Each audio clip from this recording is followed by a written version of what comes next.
This question has to do with healing, correcting chronic physical conditions. Yours or someone else's? Mine.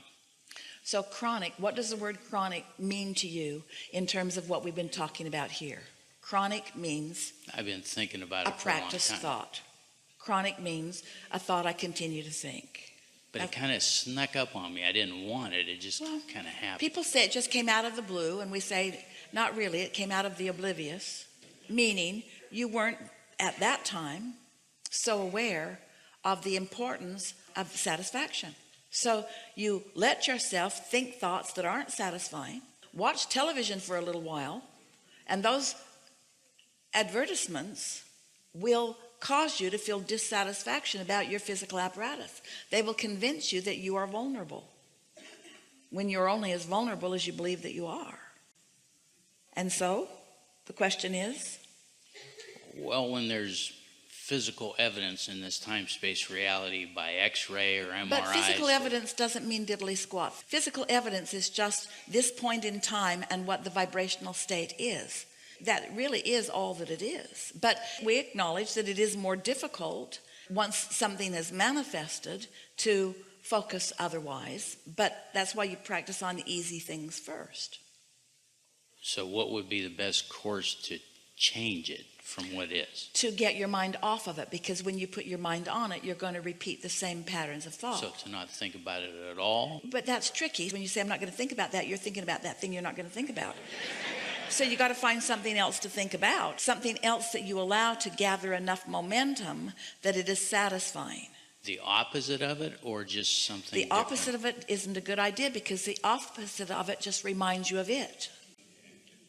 Because it's the same subject, just different ends of the stick. That's what goes wrong with a lot of people. It's like putting a happy face sticker on the empty gas gauge in your car. If you don't see it, then maybe you won't end up on the side of the road with no fuel. Every subject's two subjects, wanted on one end and absence of it on the other end. And often when you activate a subject, every time that you activate a subject, you lean in the direction of what your practiced thought is. So that's why thinking other thoughts that are off the subject is such a good idea. Our favorite and very emphatic story, we've been telling it for years, and many of you could tell it as well as we do. We were talking with a woman on the telephone many years ago when Esther was doing telephone consultations, or allowing us to. And this woman had some situations in her life that were not pleasing to her, and she wanted us to help her to find a solution to them, to fix them. And she wasn't following us. She wasn't really ready to be ready. She wasn't ready to accept that she creates her own reality, not really.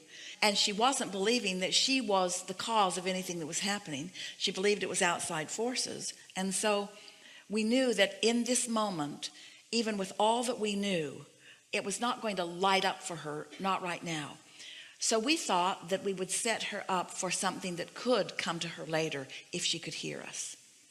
So we said to her, well, let's talk about something else. And she said, like what? And we said, let's talk about blue glass. Well, that was really annoying to her, because why would we want to talk about blue glass? She had real problems. But we persisted, and we talked about blue glass for well over a minute. We described textures and the opaqueness or clarity, the variance in colors. She didn't come with us, but we talked about blue glass. And then we said, now let's talk about butterflies. Equally annoying to her. But for over a minute, we described different butterflies, sizes, colors, origins. Again, she was not happy. Then we said, let's talk about feathers. We are very good as we talked about feathers for well over a minute. And then she was annoyed. She hung up.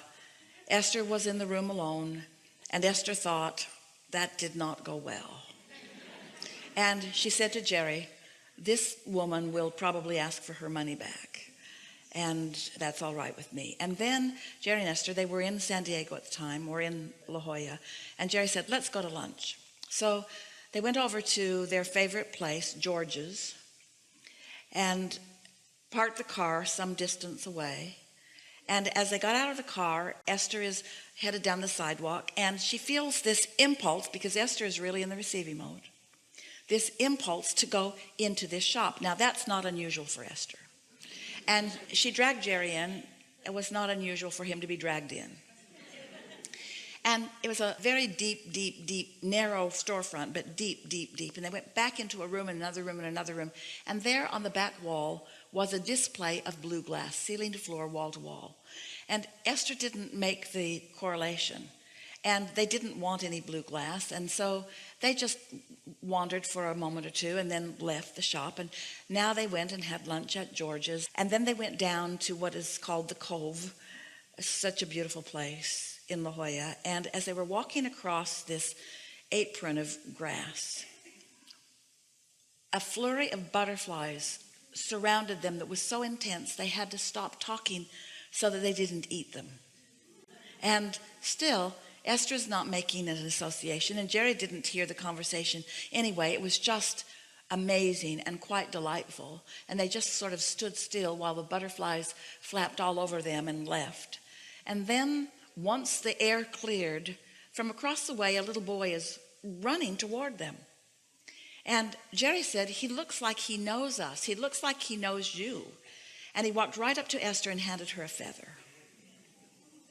And then Esther remembered that within a couple of hours of those subjects being activated, that the universe delivered to her in very extraordinary ways all of those topics. Now, what we want you to hear about that is that Esther, and that woman also, for that matter, had no resistance about those subjects. And when you activate a subject with no resistance, it will present itself to you in a very satisfying and delightful way. So if you can get off the subject of what's bothering you and on the subject of things that are not bothersome, and you then consciously witness the universe's gathering of components and presenting them to you, you will show yourself your invincibility. You will show yourself your power to be in alignment with this energy that creates worlds. And in that process, whatever it is that you are currently desiring, whatever the balance of your desire is, then comes about. Abraham, I have to tell you this. Before I ever heard you say that story, and I have heard you say it before, when we listened to you, my wife's daughter was going to school in San Diego, and we went to visit her. And we ate at George's. We've been in that shop with the blue glass.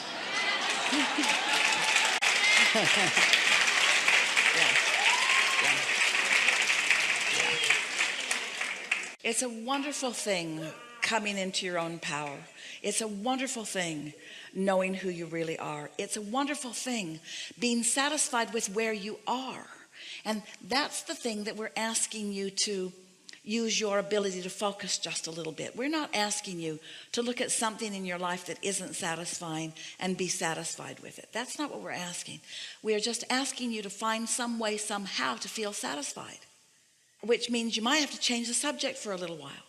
You could have 10 things that are really bothering you and one thing that feels good. And you could focus upon the one thing, and the 10 things that are bothering you would evaporate.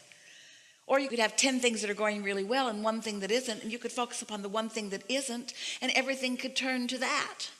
In other words, your mind is powerful. It's all about focus.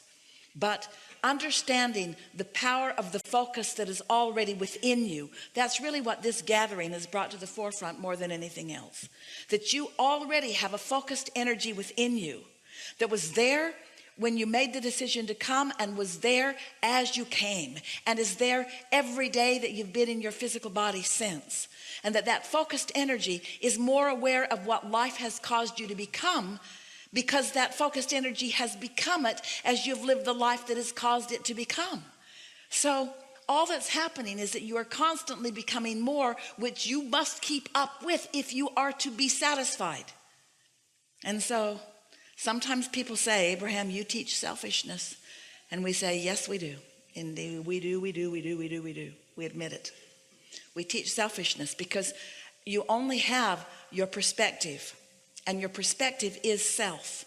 but as you tune yourself to the true perspective that is self, so that you become ultimately selfish, which means the whole of you, the whole of yourself is focused with you.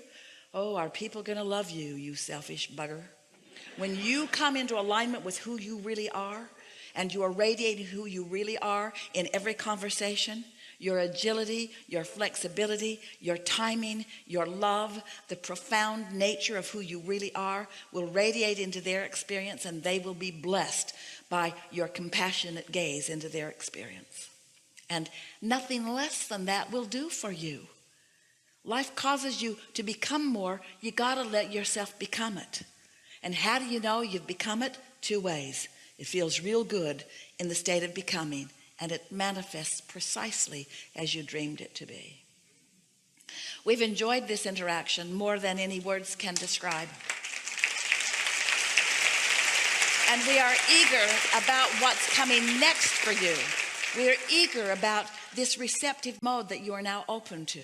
We are eager about your conscious recognition that you are receiving. And we are eager about the manifestations that will rain down upon you like feathers and blue glass and butterflies all around you. Evidence of everything that you want all day, every day. Have fun with this. And in the meantime, we will remain stubbornly in your vortex. For now,